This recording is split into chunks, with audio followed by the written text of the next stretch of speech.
এগুলোকে সামনে করে আপনাদের কাছে বলা মাকসাদ আল্লাহ তাআলা কিছু উপকারী কথা বলার তৌফিক দান করুন। আপনারা বলুন আমিন। দুনাত বলে দেন তো,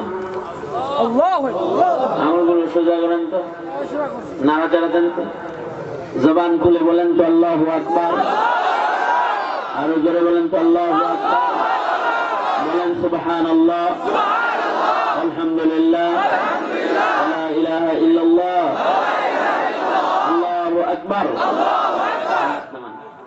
আমিন। দেখেন, একেবারে ছোট ছোট কথা মুখস্থ রাখবেন, স্মরণ থাকলে বাবুবের মতো ওয়াজ করতে আসবেন এবং কালেকশনও করতে আসবেন। ফজিলত গ্রহণ করবেন তো তোমার কালেকশনের জায়গাও দিব।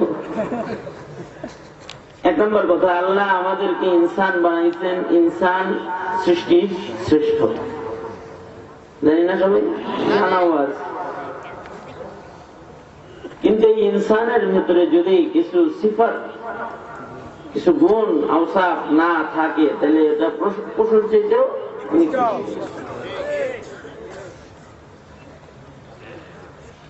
তিনটা দোষে যদি ইনসান দোষী হয়ে যায় তাহলে এই ইনসানটা পশুর চাইতে নিকৃষ্ট হয়ে যায়। আল্লাহ তাআলা বলেন, কিছু কিছু মানুষ আছে লাহুম কুলুবুন লা ইয়াফকাহুনা বিহা ওয়া লাহুম আযানুন লা ইয়াসমাউনা বিহা ওয়া লাহুম আ'য়ুনুন লা ইউবসিরুনা বিহা উলাইকা কাল আনআম উলাইকা কাল আনআমি বাল হুম আদাল। আল্লাহ তাআলা বলেন, মানুষের ভিতরে কিছু মানুষ আছে যাদের বুঝ নষ্ট, যাদের কান নষ্ট, যাদের চোখ নষ্ট। এই প্রকৃতির যারা আছে, যাদের বুদ্ধি নষ্ট হয়ে গেছে, বুঝ নষ্ট হয়ে গেছে, যাদের কান নষ্ট হয়ে গেছে, যাদের চোখ নষ্ট হয়ে গেছে, অর্থাৎ বুঝেও বুঝে না, শুনেও শোনে না, দেখেও দেখে না, মানুষগুলো যদি এমন দোষে দোষী হয় তাহলে উলাইকা কাল আনআম, এগুলো হলো চতুষ্পদ জন্তুর মতো। কারণ চতুষ্পদ জন্তু বুঝে না, চতুষ্পদ জন্তু কিছু শুনবার চায় না, ও দেখেও দেখে না।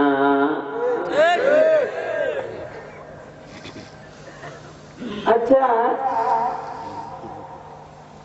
এই যে হাজার হাজার মানুষ বসছেন, বয়ান করতেছি, শুনবেন, বুঝবেন, আমল করবেন, এই টেন্ডেন্সি আমাদের ভিতরেই, ইনসানের ভিতরেই এই প্রস্তুতি তৈরি এগুলো আছে। হাজার হাজার গরুরে যদি খুব ফজিলত কনা কোন যে কয় সুবহানাল্লাহ করব, বুঝে আখপাস, ইমাম আখপাসের ছাগলরে উনি নহসরফ করাইছে, কানে ধরে কিতাব পড়াইছে, কিতাব পড়াই দিয়ে কয় কিরে বুঝছিস নি, কান সাইরে দিছি তো। বকরির একটা অভ্যাস আছে, কান সাইরে দিলে মাথা জাগি দেয়, ও কান নাড়াচাড়া দিছে। আবার ইমাম আখবাস আবার কান ধরছে, বুঝছি বুঝছ নাই, আয় আবার পড়াই। কিছু আছে এই বুঝে আখবাসের ছাগলের মতন, এগুলারে সারা বছর যদি কোরআন হাদিস পড়ান, এগুলোর বুঝের কোন উন্নতি হয় না।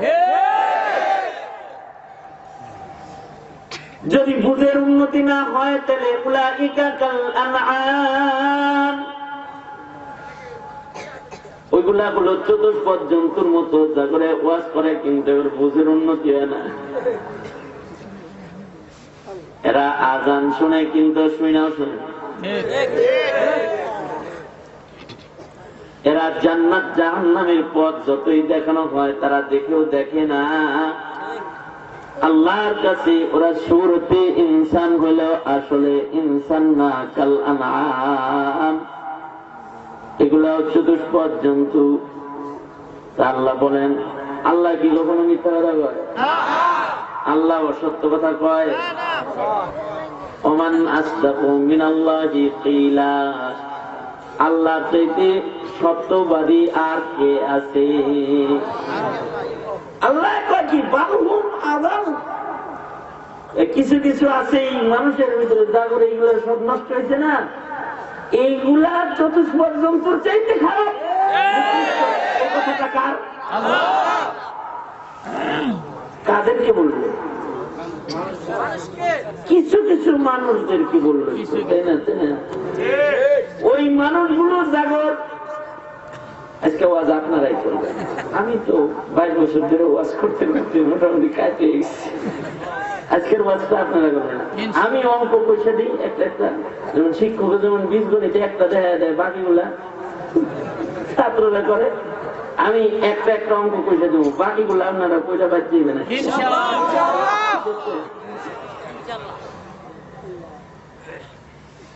আবার দুনাত খুলেন তো দিন। হ্যাঁ, টেনশন প্লিজ।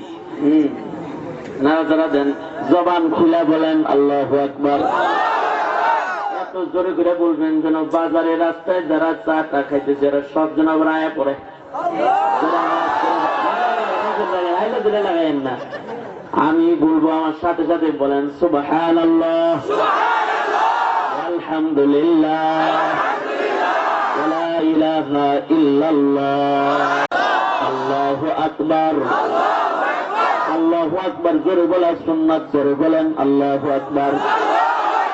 আরো জোরে বলেন আল্লাহু আকবার।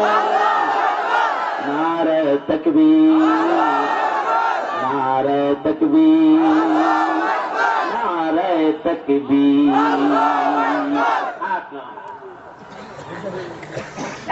কি বললাম যে কিছু কিছু মানুষকে আল্লাহ পশুর মতন বললেন, কাউকে কাউকে আল্লাহ তাআলা পশুর চাইতে।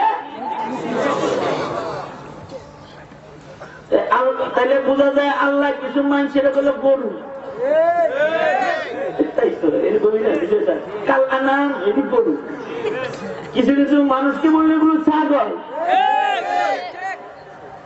কিছু কিছু মানুষকে বললো চতুষ্পদ জন্তু। আবার এবারে এক ধাপ আগে যায় আল্লাহ কয় বালহুম আযাল। ওইগুলার চাইতে কুত্তা ভালো, ওইগুলার চাইতে ছাগল ভালো, ওইগুলার চাইতে গরু ভালো, ঘাড়া ভালো।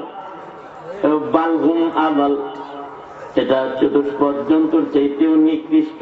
আচ্ছা, আল্লাহ তো কখনো অসত্য বলেন না। আল্লাহ চাইতে আল্লাহ বলে বলো না কি আল্লাহ চাইতে সত্যবাদী আছে তোমাদের কাছে? আল্লাহ ধমকি দেয়, ওমান আসদাকু মিনাল্লাহি কিলা। আল্লাহ চাইতে সত্য বলনে ওয়ালা তো আর নাই। আল্লাহ বলে যে এই মানুষগুলো যেগুলোর বুঝ নষ্ট, যেগুলোর চোখ নষ্ট, যেগুলোর কান নষ্ট, এগুলো চতুষ্পদ জন্তুর চাইতে খারাপ। মাহফিলে বেশি উদাহরণ দেওয়া যাবে না, যেভাবে ক্যামেরা সেটিং করে রাখছে। মাহফিল একটা ক্লাস বটে, হুজুর ক্লাস করবে, ছাত্ররা ক্লাস, শ্রোতারা ছাত্রের মতো। তারপরেও সব কোরআন পড়ান দেন এই ক্যামেরার দ্বারা। কারণ এগুলো নিয়ে আবার কাছে কুকুর, শুকর, গরু, ছাগলের ভেতরেও যে দোষগুলো নাই, কিছু কিছু মানুষের ভিতরে ওই দোষ আছে। এইগুলা কুত্তার চেয়ে খারাপ। যেমন আপনারা কোনো দিন দেখবেন না যে পুরুষ কুকুর আর পুরুষ কুকুর ওরা দুইজন বিয়ে হয়েছে, এটা দেখবেন না। দুই মহিলা কুকুর বিয়ে করছে, এটা দেখবেন না। পুরুষে পুরুষের যৌনাচার করে না, নারী নারী নারী কুকুর যৌনাচার করে না, পুরুষ গরু যৌনাচার করে না, মহিলা গরু যৌনাচার করে না। মানুষই ওই নিকৃষ্ট জায়গায় পদার্পণ করে যে তারা সমকামিতার গুনাহ করে। এমনকি বৈধ কায়দায় রেজিস্ট্রার ভাবে পুরুষ বিয়ে, সমকামিতার বিয়েকে উন্নতির দাবিদার যারা, তারা সরকারি ভাবে বৈধতা প্রদান করে, যারা ওরা হলো কুকুরের চেয়ে খারাপ। কারণ কুকুর ওই দোষে দোষী না, ইনসান যেই দোষে। এবার আপনারা বলুন, আল্লাহ কি বলেছিলেন যেটা ওটা সত্য প্রমাণিত হলো না অসত্য? কোনদিন কোন মরক, কোনদিন পুরুষ মরকরে দেখবেন না যে পুরুষ মরকের উপরে আসে কইছে, মহিলা মোরগরে দেখবেন না, মুরগিরে দেখবেন না যে মহিলা মুরগির প্রেমে পড়ছে, ওটা কোন পুরুষের প্রেমে পড়বে। ইনসানের ভিতরে বদতরিন খাসলত পাওয়া যায়, মহিলা মহিলায় বিয়ে হয়। আর এর চেয়ে আরো নিকৃষ্ট হলো, কোন গরু কুকুরের সাথে বিয়ে বসে নেই, কোন শুয়োর কুকুরের কাছে বিয়ে বসে নেই, কিন্তু ইনসান কুকুরের লগে বিয়ে বসে। খবর দেখছি তো, হিন্দুস্তানে আমেরিকাতে কুত্তার লগে বিয়ে বইছে বেডি।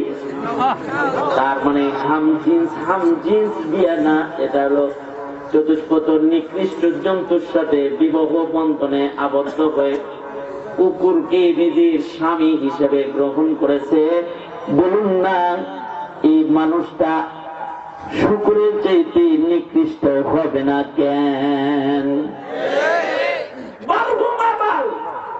ওই জায়গায় চলে যায়, জাগর বুঝ নষ্ট হয়ে যায়, জাগর চোখ নষ্ট হয়ে যায়, যাদের কান নষ্ট হয়ে যায়।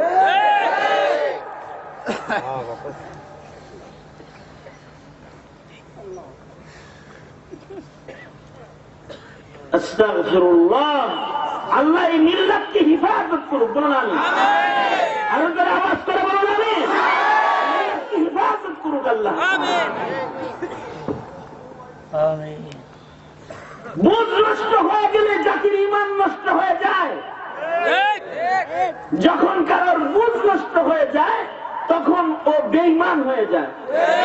বেআমলি অত ভয়ঙ্কর না, বেঈমানি যত ভয়ঙ্কর। ঈমান যদি কোন রকম থাকে তাহলে কোন না কোন ভাবে হইতে পারে জাহান্নামে সাজা ভোগ করার পরেও একদিন আল্লাহর জান্নাতে প্রবেশ করবে। যদি ঈমান নষ্ট হয়ে যায় তাহলে সে কিন্তু কোনদিন আর জান্নাতে ঢোকার কোন ঈমান কখন নষ্ট হয়? যখন মানুষের বুঝ নষ্ট হয়।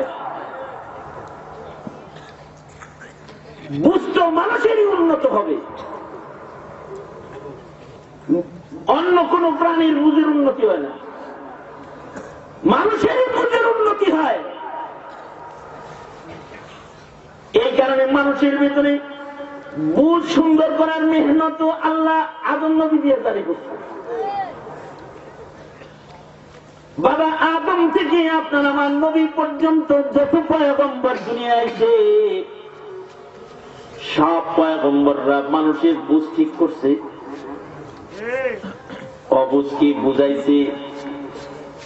যার ভেতরে সহি বুঝ নাই তাকে সহি বুঝ দিচ্ছে। কিন্তু মানুষ এমন জাহেল প্রাণী, মানুষকে আল্লাহ তাআলা জালেম বলছে, আল্লাহ তাআলা জাহেল বলছে। ওই যে ইন্না আরাদনাল আমানাতা আলাস সামাওয়াতি ওয়াল আরদি ওয়াল জিবাল فأبين أن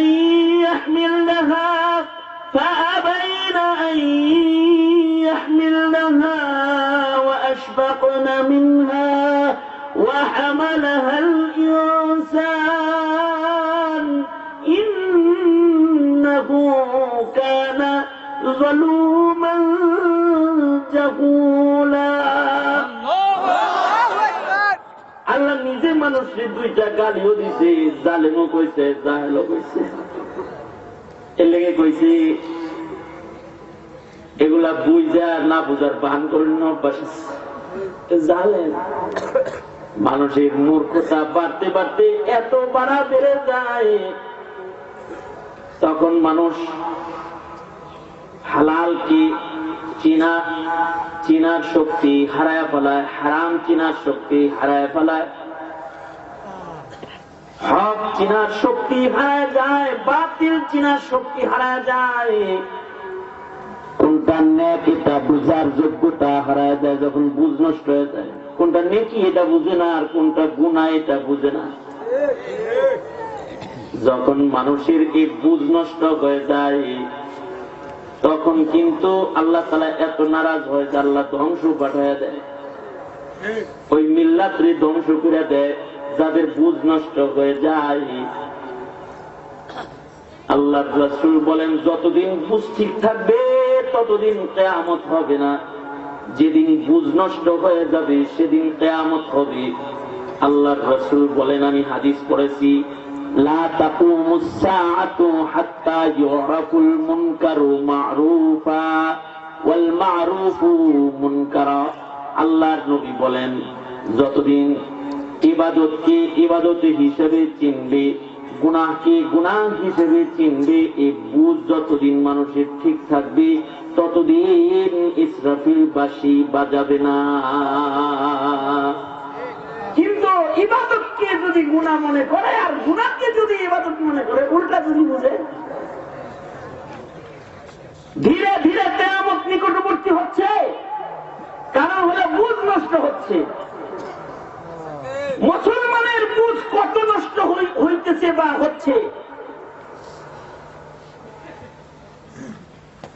যেমন মনে করেন, আমি উদাহরণস্বরূপ একটা ফর এক্সাম্পল আপনাদের সামনে পেশ করতেছি দুইটা জিনিস। যেমন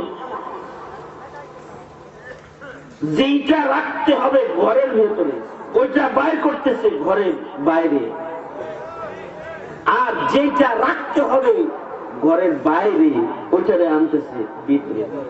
এই যে যদি এই কাম করে, এটা কি বুঝের উন্নতির কারণে করে না অবনতির কারণে করে? উদাহরণ যেমন কোরআন, এটা মুসলমানের ঘরে থাকবে। কোরআন শুধু মসজিদের কাজ থাকে না, মাদ্রাসার তাকে থাকার জিনিস না। কোরআন প্রতিটা মুসলমানের ঘরে ঘরে থাকবে। কোরআন শুধু মৌলবীর সিনায় না, কম হইলেও সকল মুমিনের সিনায় কিছু কিছু থাকবে। তুই 25টা হিন্দি গান মুখস্থ করতে পেরেছিস, কিন্তু কোরআনের 3টি সূরা মুখস্থ করতে পারিস নাই, তুই মুসলমানের দাবি করিস কেন রে? কারণ তোর ভেতরের ঘরটা অনাবাদী ঘর। এটাও বলেছেন আল্লাহ নবী বলেন, যার ভেতরে কোরআন নাই তার ভেতরটা হলো কাল বাইতিল খারিব, অনাবাদী ঘরের মতন। তাইলে যে জিনিস থাকবে বুকের ভেতর, এইটা বাইর করছে বাহিরে, যেটা থাকবে ঘরের ভেতর এইটা বের করছে ঘরের বাইরে। যেমন আমি একদিন একটা এমপি সাহেব যেরকম কালেকশন করলো না, আমি কালেকশন করতেছি এক মাহফিলে। কালেকশন যখন করতেছি তা আমার কাছে 3-4টা কোরআন শরীফ নিয়ে একজন আসছে। মগার কোরআন শরীফ গুলা নতুন কোরআন শরীফ নাই, সব কোরআন শরীফ। আমার তো সন্দেহ হয়েছে তখনই, কিন্তু কোরআন শরীফ মেনে আনছে। তাই বললাম যে কি ভাই এগুলো কোন দোকান থেকে কিনছেন কোরআন জিনিস? না আমার ঘরে ছিল, ঘরের থেকে দিয়ে দিলাম, পড়তে পারি না তো, এটি আবার বদ্ধ যদি দেয় বুঝ নষ্ট। কথা হলো তাই বলে কি ধরতেও পারো না? কোরআনটা যদি ধরে তো তাও সওয়াব, কারণ ধরতে ওযু লাগে, তার মানে ধরার ইবাদত, ধরার ইবাদত। লা ইয়ামাসসুহু তাহারাত ব্যতিরেকে স্পর্শ করতে মানা করেছেন, ইল্লাল মুতাহহারুন। এই তাহারাত হাসিল করে এটারে ধরতেছে, তার মানে ধরার মাধ্যমেও নেকি কামাইছে। তুমি পড়তে পারো না তাই বলে কি ধরতেও পারো না? পড়তে পারো না তাই বলে কি চুমাও দিতে পারো না? প্রতিদিন নিজের মেয়েকে, ছোট ছেলেকে, বাচ্চাকে কোলে নিলা, চুমা দিলা, আল্লাহ কোরআন দে তো বছরে একবার কোলে লো না। वो जमाने में मुअज़्ज़ज़ थे हामिले कुरआन होकर जलीलो खार बन गई हो तारिकी कुरआन होकर। একটা জমানা ছিল মানুষের সুসম্পর্ক আল্লাহর কোরআনের সাথে ছিল, এখন মোবাইলের সাথে হয়েছে, ফেসবুকের সাথে হয়েছে, পত্রিকার সাথে হয়েছে, নোবেল বইয়ের সাথে হয়েছে, এলোমেলো যিনি টেলিভিশনের সাথে সম্পর্ক হয়েছে, কিন্তু আল্লাহর কোরআনের সাথে সম্পর্ক নাই। ঘরের সদস্যরা সারা বছরে একবার কোরআনের লগে দেখা করে না, সারা মাসে একবার আল্লাহর কালামের দিদার করে না, সাক্ষাৎ করে না, সারা মাসে একবার কোরআনওয়ালা কি কোরআন কি কোলে লয় না, আল্লাহর কালাম যে বুকে লয় না। কত জিনিস বুকে লইল কিন্তু আল্লাহর কোরআন বুকে লয় না। আল্লাহর কালামের সাথে দূরত্ব হইতেছে যত বেশি তত বুঝ নষ্ট হইতেছে, কারণ কোরআন হলো বুঝের আলো। কোরআন হলো মানুষের বুঝকে সুন্দর করে, মানুষের বুঝ সুন্দর বানানোর জন্য আল্লাহ তাআলা কোরআন নাযিল করেছেন। কোরআনের ভিতরে বুঝ আছে, হুদাল হুদা হুদা হুদা, কোরআন হলো হুদা, এর ভেতরে হিদায়াত আছে, বুঝ আছে, এর ভেতরে বুঝ রেখেছেন কে? এবং কোরআন যদি কারোর সামনে পড়া হয়, কাউকে বলা হয়, তো তার বুঝের উন্নতি হয়। ফাযাক্কির ফাইন্নায যিকরা তানফাউল মুমিনিন, মুমিনদের বুঝের উন্নতি হয়, বুঝ সুন্দর হয় কোরআন শুনলে।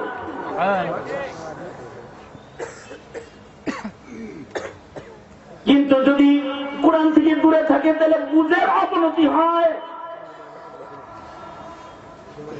তো কোরআন রেফার করছি ঘরের বাইরে, অথচ এটা দেখলেও সব এই কোরআন যে পড়তে পারে না সে এমনি খুইলা কোরআন শরীফ দেখবে, দেখলেও সব। কিছু কিছু জিনিস আছে দেখলেও সব হয়, যেমন মা বাবার চেহারা যদি কেউ দেখে কবুল হজের সব হয়। আলেমের চেহারা যদি কেউ দেখে তো সগীরা গুনাহ জুড়ে পড়ে যায়। কাবা বাইতুল্লাহ যদি কেউ দেখে, কাবা শরীফ যদি কেউ দেখে, তাহলে রহমত পাওয়া যায়। ইশরিন আলিন নাযরিন, বিশ রহমত দেয় আল্লাহ। যদি কোরআন কেউ দেখে, এক অক্ষর দেখে তো 10 নেক পায়, এক অক্ষর পড়ে তো 10 নেক পায়। মুখস্থ কোরআন পড়ে অক্ষরে 10 নেক পায়, দেখে পড়ে অক্ষরে 20 নেক পায়। 10টা নেকি হলো পড়ার নেকি, 10টা নেকি হলো দেখার নেকি। আল্লাহু আকবার। এই যুব সমাজ, তোমরা যারা কোরআন শরীফ পড়া এখনো শিখো নাই, পড়ে নিবা, শিখবা। আচ্ছা, যদি পড়তে শিখতে দেরিও হয়, প্রতিদিন আল্লাহর কালামের জিয়ারত করবা, ওযু করে দেখা করবা কোরআনের লগে, এতটুকু পারবে না ইনশাআল্লাহ।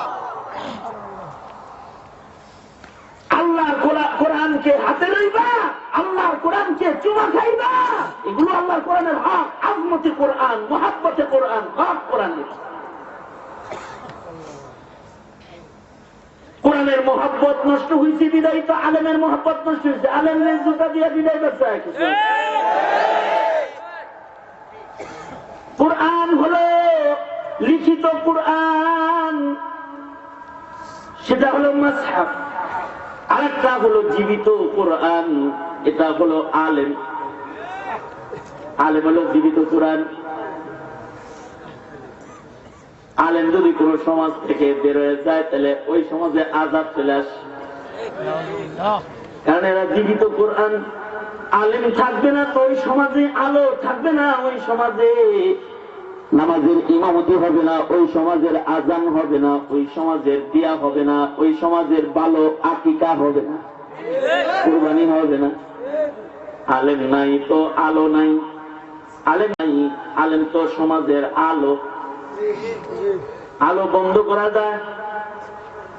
আলো কি সরাই দেওয়া যায়? আলো সরাই দিবি তো অন্ধকার হয়ে যাবে, বুঝ নষ্ট হয়ে যাবে। এ কারণে আলেমের চেহারারও অনেক দাম। আলেমের চেহারা দেখলে পরে সওয়াব হয়, নবীর চেহারা দেখলে যেমন সওয়াব হতো ওরকম আলেমের চেহারা দেখলে ওরকম সওয়াব হয়, আলেমের সাথে মুসাফা করলে সওয়াব হয়। আলেমকে ভালোবাসলে সওয়াব হয়, আল্লাহর ভালোবাসা পাওয়া যায়। কারণ জিন্দা কুরআন, খোদার কসম চেষ্টা কইরা আলেম হন যায় না যদি না আসমানের মালিক আল্লাহ তাআলা কবুল না করে। মান্নাত মানছিল বাপে হাফেজ বানাবে, কিন্তু একেবারে বাকপাস নাম্বার 1 আলেম তো হইছে কিন্তু দুষ্ট হইছে। আসমানে যাদের নাম আলেম হিসাবে লেখা তো নসিবের ব্যাপার। কোরআন মুখস্থ তো কতজনে করে, ভুলে খায়, আমলও করে না, মনেও রাখে না। তাদের কোরআন তাদের লানত করে। আবার কিছু আছে ওদেরকে কুদরতি ভাবে আল্লাহ তাআলা ইয়াদ করায় কোরআন। আমি কিছুদিন আগে একটা বাচ্চাকে পাগড়ি দিছি, যার বয়স একেবারেই কম, মাত্র 14 মাসে কোরআন শরীফ ফুল শেষ করছে। জিজ্ঞাইলাম কতটুকু করে সবক দিছে, বলল সর্বনিম্ন 4 পৃষ্ঠা, উপরে 5 পৃষ্ঠা 6 পৃষ্ঠা সবক দিছে। অথচ এই ছেলেটা খাবারের পরে হাত ধুইতে পারে না, একটা সাফ করা যাবে না, ব্রাশ করা যাবে না, নিজে গোসল করতে পারে না, নিজে এখন ওযু করলে পরে কোনোই বুঝে না, বুঝ এত কমজোর। কিন্তু আল্লাহ তার কালামকে ওর সিরার ভিতরে আটকাইছে যে সূরাতুল ফাতিহা থেকে শুরু করে নাস পর্যন্ত এক বসায় পড়ার যোগ্যতা ও রাখে, উস্তাদকে শুনাইছে। আল্লাহু আকবার। ওর সিনার ভিতরে যে কোরআন জায়গা দিল, এটা কে দিল? আরো জোরে বলেন, কে দিল? কারণ এটার হেফাজত কার? দুনিয়ার সব কাফের মুশরিক মিলা যদি আল্লাহর কোরআনের দুশমন হয়ে যায়, কোরআন সরাইতে পারবে? সব মাদ্রাসা যদি বন্ধ করে দেয়, তাতেও কিয়ামতের আগে কোরআন সরবে। এটার হেফাজত কে করবে? আরো আস্তে করে কোন কে করবে? আরেকটু আস্তে কোন কে করবে? চিৎকার করে আওয়াজ করে বলেন, হেফাজত কারকে? ইন্না নাহনু নাযালনা যিকরা ওয়া ইন্না লাহু লাহাফিজুন। হেফাজত আল্লাহ করবে, কিন্তু মুসলমান এটাকে মোহব্বত করবে, ইজ্জত করবে, অনুসরণ করবে, ভালোবাসবে, ঘরে রাখবে, চুমা খাবে, বুকে দিবে। কিন্তু এই কোরআন দিয়ে সরাইছে বাইরে।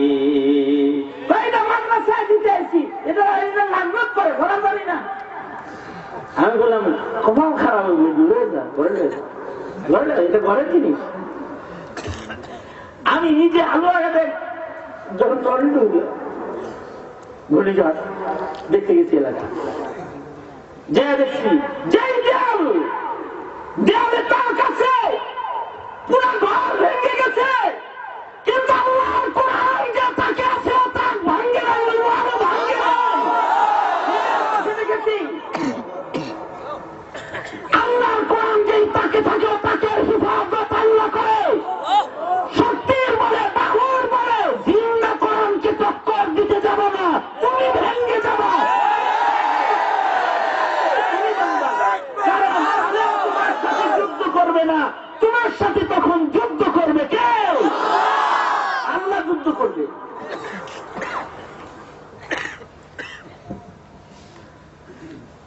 মুহতারাম হাজিরিন, যেইটাকে রাখতে হবে ঘরে, ওইখানে বাইর করলে ঘরের বাইরে, আর যেইটা রাখতে করছে বাইরে, ওইখানে ঢুকাইছে ঘরে। দুইটা ঘটনা শোনেন, ওয়াজ তো হারা জন্য বানাইছি, কিছু ইচ্ছে শোনেন, ঘটনা শোনেন। আমার একজন নতুন বাড়ি দোয়া করা নিতে এসেছে, সুন্দর বাড়ি, 2টা বাড়ি আমি দোয়া করছি, আশ্চর্য জিনিস পাইছি, আপনাদের শুনে। এক বাড়িতে গেছি তো দেখি ওই বাড়িতে ছবির অভাব নেই, ওয়ালে ওয়ালে ছবি, ওয়ালে ওয়ালে ছবি। আমি তো মানে মনে করেন যে বাণিজ্য মেলা থেকে বিভিন্ন ধরনের ডিজাইনের মূর্তি ছবি সব এনে ঘরটা সুন্দর করে সাজাইছে, ফাইন্যান্সে না। আর মনে মনে চিন্তা করতেছি এই ঘরে বেশি সময় স্টে করা যাবে না, কারণ এই ঘরে তো রহমতের জিনিসটা ঢুকবে, এই ঘরটা কোথায় ওই জিনিস আছে যা ঘরে রাখা যায়। পরে আমাকে বলে কি হুজুর বেডরুমটা প্লিজ একটু দেখবেন।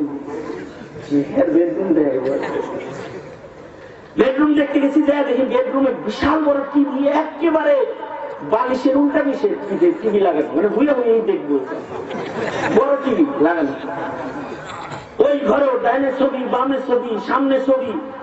তা আমি জিজ্ঞাসা এটা কার ছবি? কয় এটা নাতি, ওইটা নাতনি, এটা নাতি, ওইটা নাতনি, এইটা ছেলের বউ, এটা ছেলে। এগুলো কানাডা থাকে, ওরা থাকে আমেরিকা। এইটা কি চাষি? আর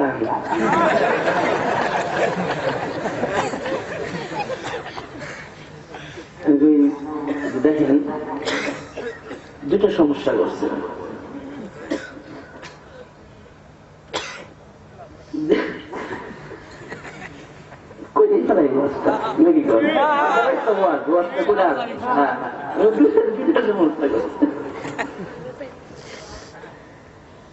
এক নম্বর সমস্যা হলো ছবি ভিতরে ঢুকাইছেন ঘরে, রহমতের জিনিসটা আসবে না।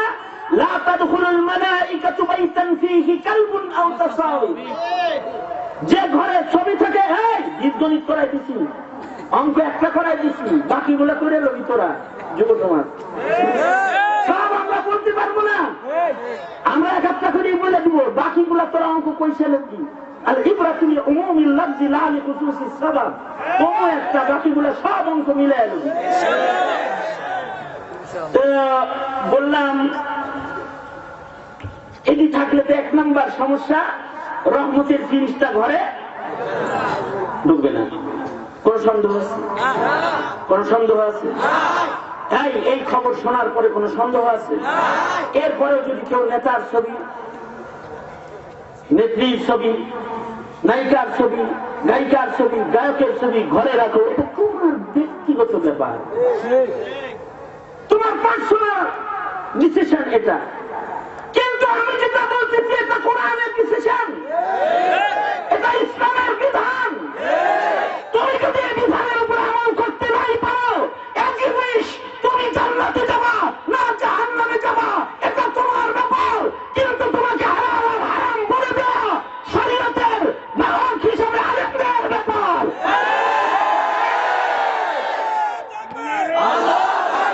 মহতারাম হাজিরিন, তাহলে ঘরের ভেতরে নায়ক নায়িকার ছবি রাখবি আর? আমি শোনার বক্ত তাই রাখছি।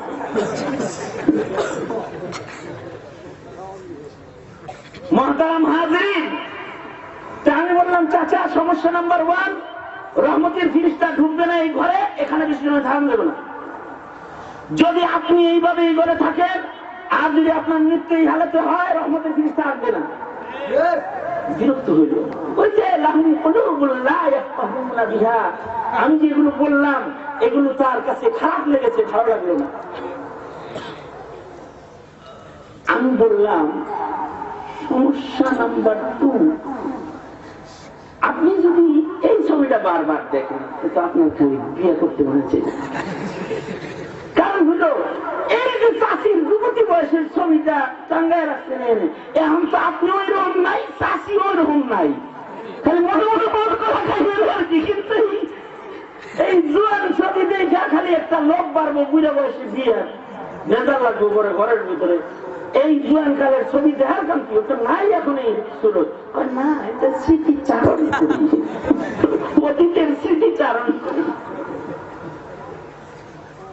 আমি যে এত কিছু বললাম, এরপরে ছবি নামাইলো না। মনে রাখবা, মৌলবীর কথা যারা শোনে না, আল্লাহ দান নামাই যাতে করে শোনায়, পরে একটু দেরি হয় আর কি, একটু অপেক্ষা করতে হয়। অপেক্ষা করো, যদি দানটা পছন্দ হয় তাহলে অপেক্ষা করা, দেখবে যে দানটা চলে যেতেছে, আল্লাহ পাঠিয়ে দিবি। এটা আল্লাহর নিজাম। তামগীজ করার পরেও যদি কেউ সতর্ক না হয়, তাইলে তাদের উপরে আযাব দেয়, কখনো জমিন উল্টে দেয়,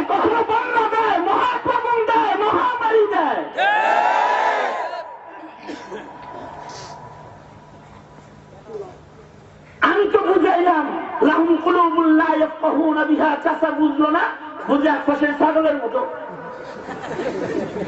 ওই নহসরত পরে ছাগলের কান ছেড়ে দিচ্ছে আর কয় বুঝছস, বকরি তো মাথা নাড়া দিচ্ছে, তার মানে বুঝে নাই কিছু।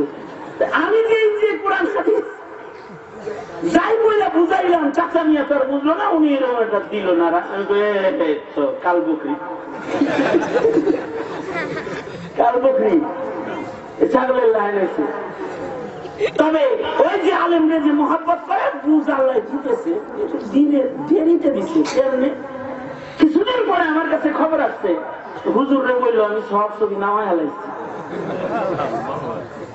আমার কাছে তো হ্যারি খুব ক্লোজ একজন খবর যে হুজুর আপনি যদি নামাইতে বলছিলেন না, সব নামায় হালাইছি, ছবি আর নাই। আমি তাহলে তো এবার যাওয়ান দেব, এবার যে আরো লম্বা সময় থাকুন যাইব, বরটা ভালো হয়েছে। নামায় লোকের স্টপ করছিল। এক নম্বর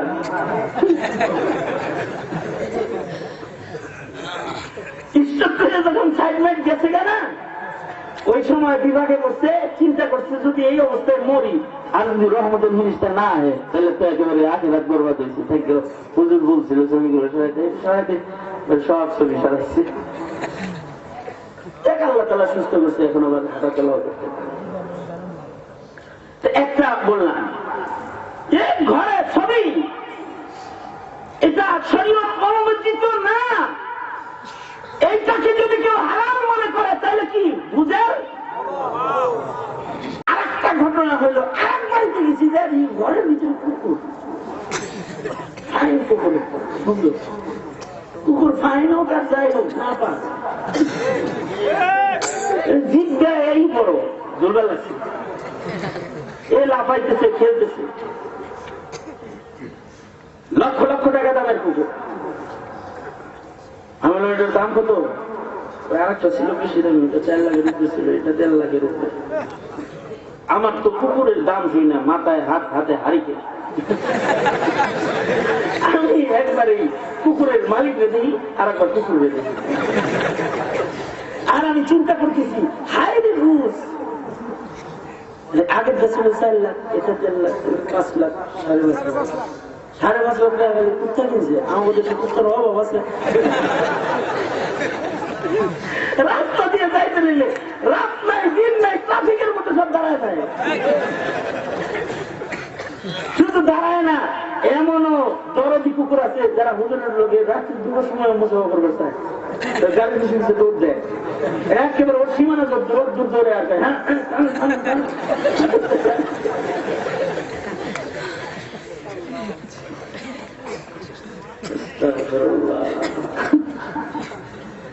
আচ্ছা, আপনাদের এলাকায় 5 শতাংশ জমিনের দাম কত? 5 লাখ। শখের জমি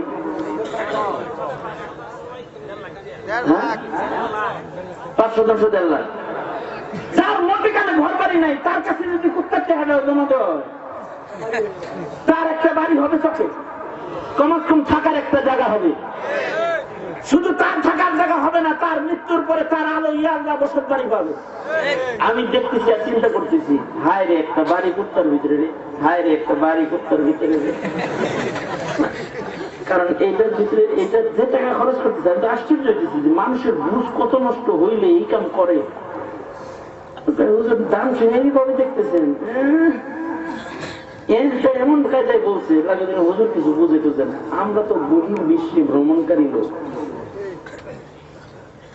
আন্তর্জাতিক পরিমণ্ডলে ঘোরাফেরাকারী মৌলবী, লঙ্গি বলে ঘুরতেছি এর জন্য।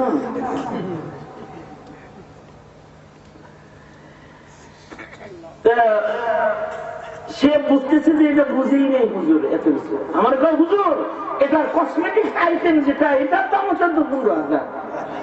কসমেটিক আইটেম বুঝেন, এটার সাজুগুজু করতে যেটা লাগে, লিপস্টিক, নাচপালি, ছোট পালিশ, একটু লোশন, তারপরে এটার গায়ে দেওয়ার জন্য একটা তেল, শ্যাম্পু, গোসল করানোর, তারপর চিরুনি, তারপর পশম গুলো শুকানোর একটা মেশিন। হ্যাঁ হ্যাঁ, তারপরে আশা করা সব আছে। এগুলো লাভ কি? বাচ্চারা কোলে লয়, গাড়িতে থাকে, বউয়ের কোলে উঠে, আমার কোলে উঠে, মানে খুব এটা যে শিকারি কুকুর এটা বুঝাইতে যায় অনেক কিছু বলতেছে সে। আমি বললাম এইরকম টাকা খরচ করে কুকুর কিনলেন, কুকুর ঘরে রাখলেন, কুকুর ঘরে থাকলে তো রহমতের ফিরিস্তা ঘরে ঢুকবে না। কুকুর না, কুকুরের পশম যদি কারোর ঘরে থাকে তার ঘরে রহমতের ফিরিস্তা ঢুকবে না। কুকুরের পশম যদি ঘরে থাকে,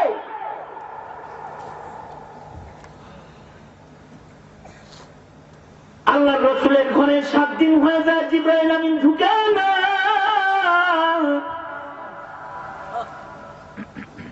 সরওয়ারে দু আলম নবী বাইরে আসছেন, তো জিবরাইলের সাথে মুলাকাত। আল্লাহর রাসূল বলেন জিবরাইল ঘরে কেন আসেন না, আপনার ইন্তজার। হযরত জিবরাইল বলে ঘরে তো কুত্তা ঢুকছিল। আল্লাহর রাসূল দৌড়ে ঘরে আসলেন, এসে বলে আয়েশা ঘরে কি কুকুর ঢুকছিল নি? কয় এটা তো 7 দিন আগে ঢুকছিল। হাসান হুসাইন জাতা জুতা মারছে বলে চলে ছোট্ট একটা কুকুরের বাচ্চা ঢুকছিল। আল্লাহর রাসূল বলে আয়েশা ঘরটা ভালো করে ঝাড়ু দাও, কুকুরের পশম মনে হয় ঘরে পড়ে আছে কোনায় কানায়, এজন্য জিবরাইল ঢুকে না। উম্মুল মুমিনিন হযরত আয়েশা ভালো করে ঘরটাকে ঝাড়ু দিলেন, সাফ করলেন, তারপরে জিবরাইল পড়ে আসছে। তার মানে হলো কুকুরের পশম এমন না পাক যে কুকুরের পশম যদি কারোর ঘরে পড়ে থাকে ওই ঘরেও রহমতের ফিরিস্তা ঢুকে না। কুকুরের পশমের সাথে যদি কাপড়ের ছোঁয়া লাগে, ফিকহি মাসআলা হলো, মুসলিম আছে ফিকহি মাসআলা হলো কাপড় যদি ভিজা হয় অথবা যদি কুকুরের গা যদি ভিজা হয় তাহলে গোসা লাগলে ওই কাপড় পরে আর নামাজ পড়া যাবে না, কারণ নামাজের ফরজ কাপড় পাক।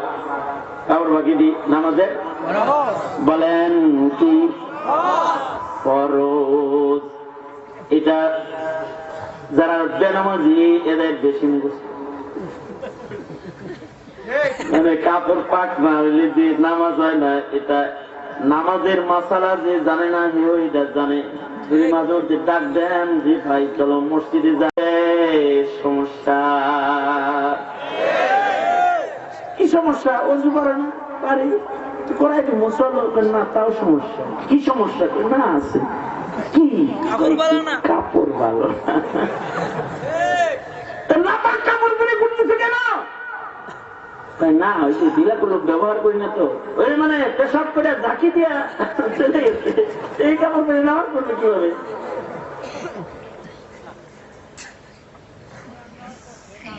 ঢিলাগুলো ব্যবহার করবা আজ থেকে। নাপাক কাপড় যারা পরে তাদের সাথেও রহমতের ফিরিস্তা থাকে না। আর পবিত্র কাপড় যারা পরে,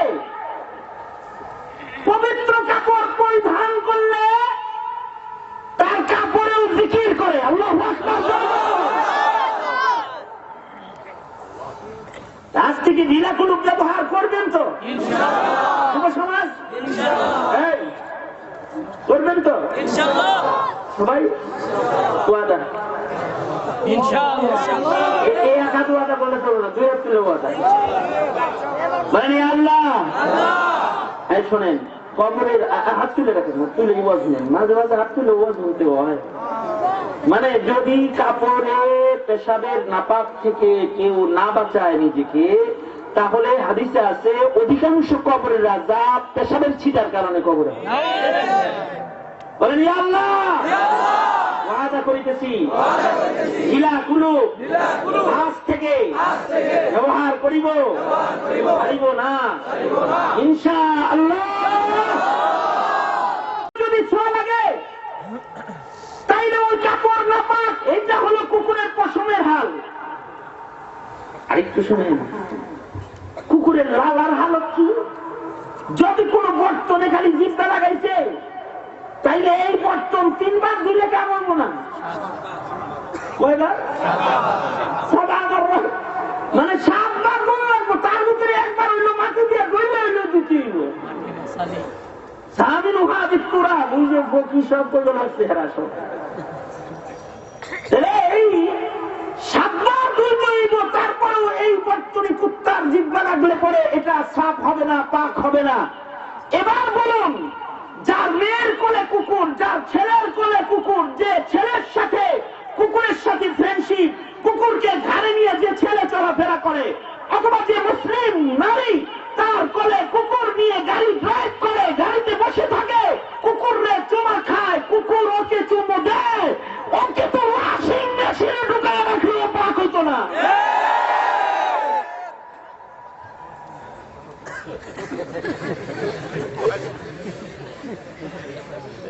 এবার চিন্তা করেন, মানুষের বুঝ কত নষ্ট হইলে এমন নাপাক জিনিস কোলে উঠায়।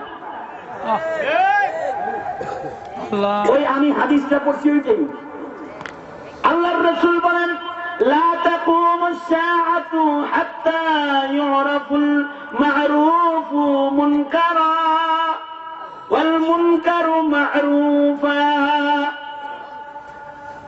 আল্লাহর রাসূল বলেন, মানুষ যতদিন হারামকে হারাম হিসাবে চিনবে, হালালকে হালাল হিসাবে চিনবে, ততক্ষণ কিয়ামত হবে না। কিন্তু যদি হালাল হারাম বুঝা, এটা যদি হালাল হারামের বুঝ যদি নষ্ট হয়ে যায়, হালালকে যদি না চিনে, হারামকে যদি না চিনে, হালাল হারামের ভিতরে যদি তেজপুস লাগালে, হারামকে যদি হালাল মনে করে খায়, হালাল মনে করে যদি হারাম কাজ করে বেড়ায়, তাহলে শুধু করোনায় ধরবো তা না,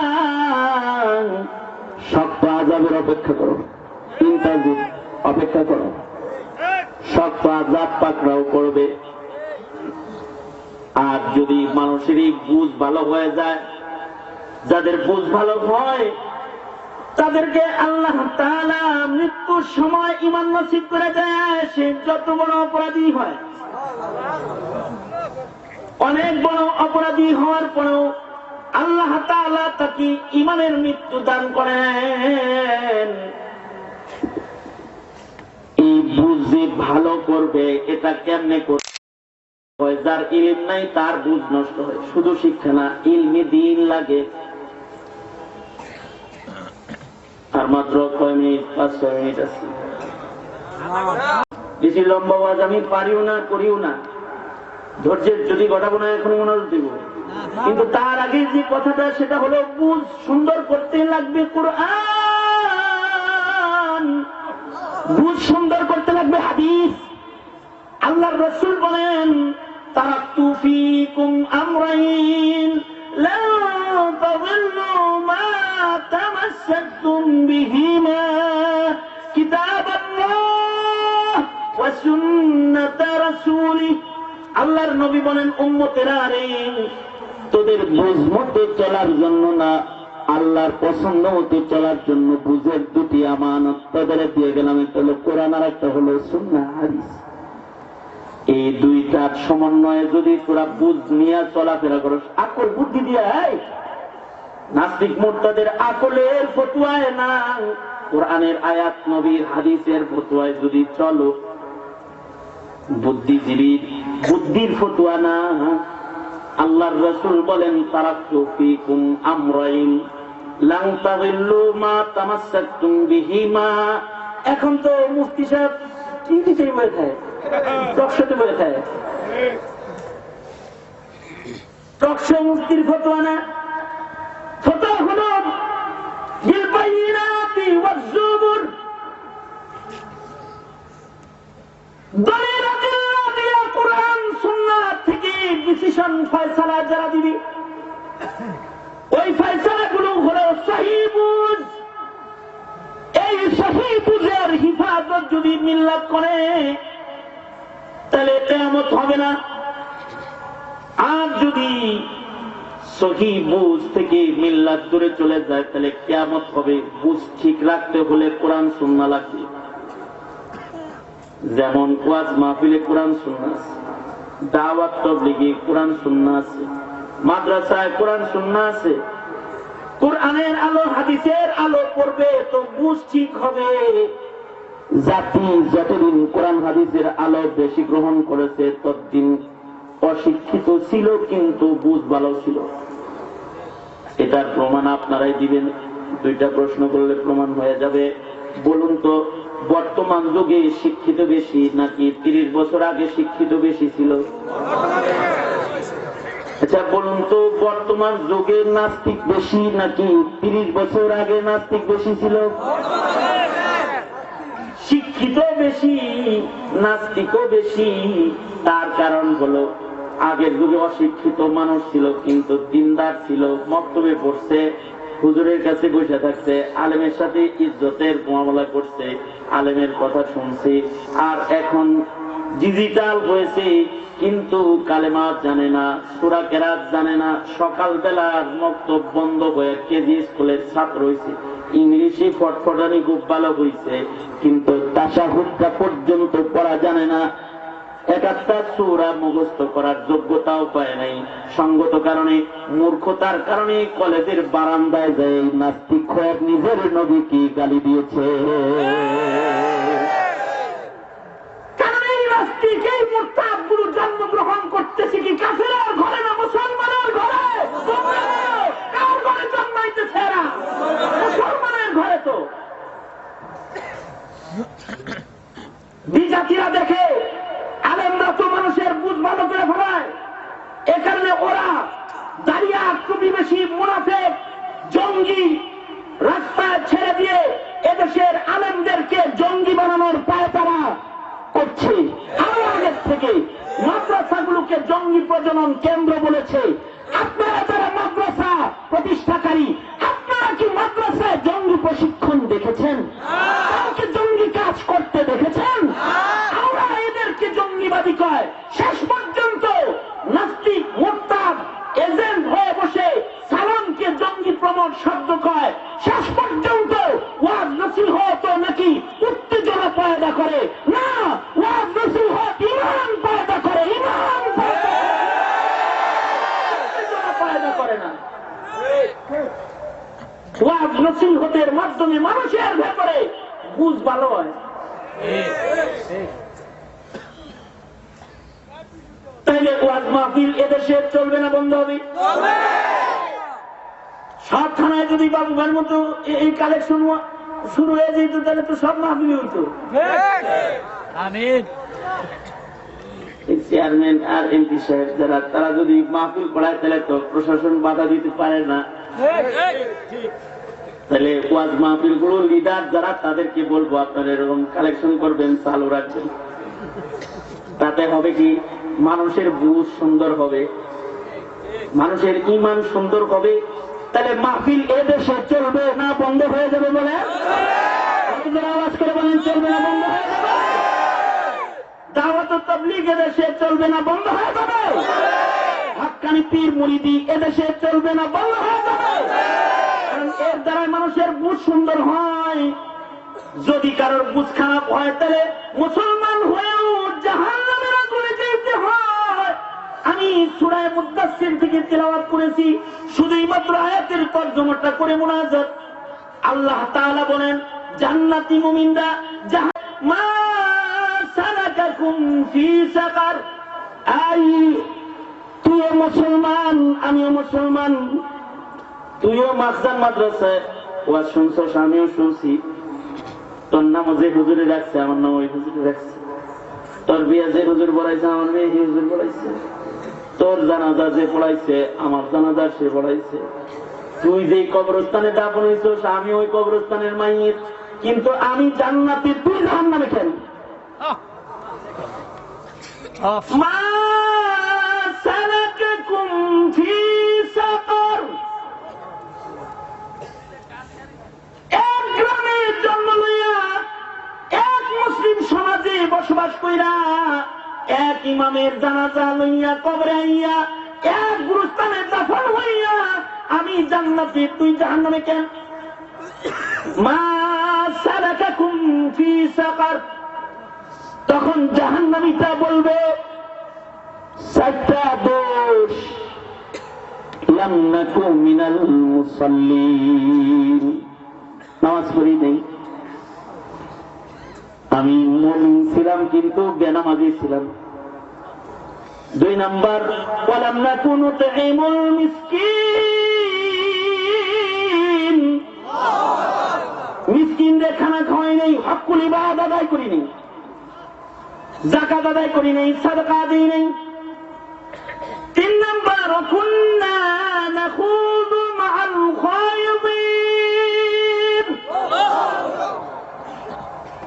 খারাপ লোকদের পক্ষ নিতাম, নাস্তিক মোরতাদ যারা হেগের পক্ষ লয়ে ফেলেছি,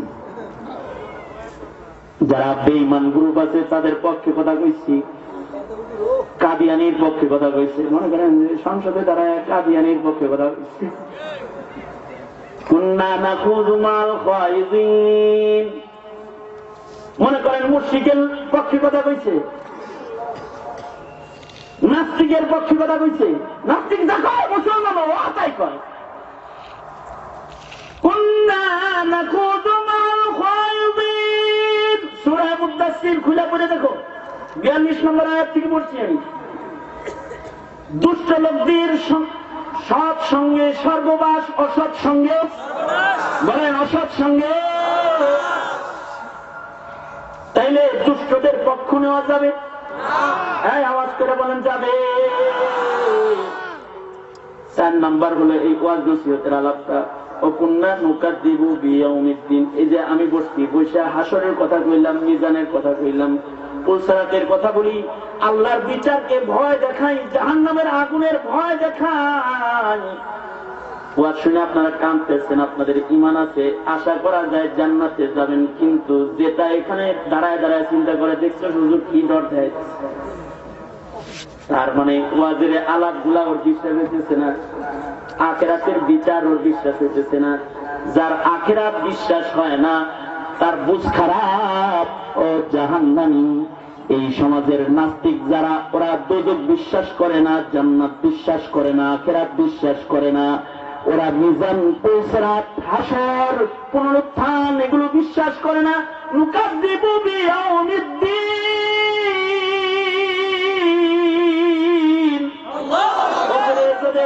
ওদেরকে যদি মুসলমানের মাদ্রাসার কোণের কবরস্থানে দাফন করা হয়, তারপরে ওরা জাহান্নামী, তারপরে জাহান্নামী, কারণ বুঝ খারাপ।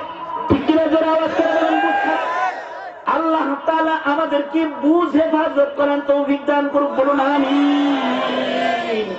এই দোষগুলো যেন আমাদের আক্রমণ না করে, আল্লাহ আমাদেরকে ভালো ঈমান, ভালো বুঝলে কবরে যাওয়ার তৌফিক দাও, আমিন। আলহামদুলিল্লাহ রাব্বিল আলামিন, والصلاة والسلام। শুকরিয়া দেবে সরকারে শুনতে